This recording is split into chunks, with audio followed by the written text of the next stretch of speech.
Constituency Chairman Adom NPP Abanyoko Nkwanta North Wotimantemu Elijah Takiri ewade ato edipa miensa wani da kwan pre mrahyebedu akonya wo ho se wonto abomu no mahomre nyam enyefe kama tenie bi anim Adom TV etwaso. Constituency Chairman Emma NPP Amanyoko no ewo Nkwanta North ayewo oti Elijah Takiri edi ato NPP Amanyoko no manfo womo ehwese womanfo beto omso aba ama omakopemu wo mrahyebedu se womo ehwese womo nto abo aya na womo ebo no womo yiyiye ene niema basa enfrim abra wo hia NPP Amanyoko no manfo ewo Nkwanta North wodi to wonanim se wono eka woni ho boma ena nkunimdie ebeye Amanyoko no edia Nkwanta North je yenu se otirigin I da Nkwanta North na eda ya niso ya pese break it na nso ya penkabum ni wa ya break it na aspirants so do be wini bia ya nyina eda ya ntanati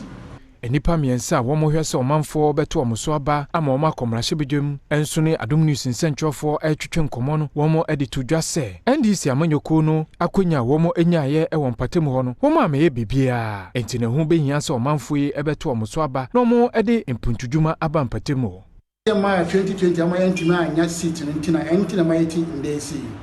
god of unity ntina am there to everywhere so chama adahu say se be hia say start unity in front apa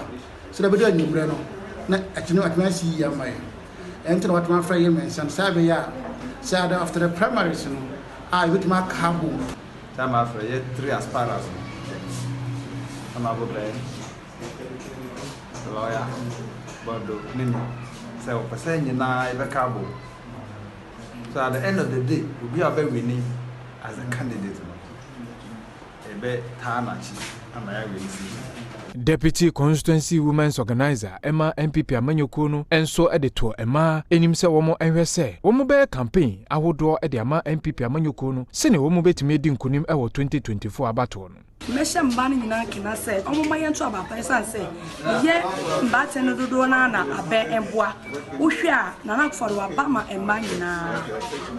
wohwe mpondodwuma ode aba afeba emba no si ye mmema no inti mako yo baidi be shemba no kina omo 2024 aba ebeto AMPK 18 yentoma MPP aban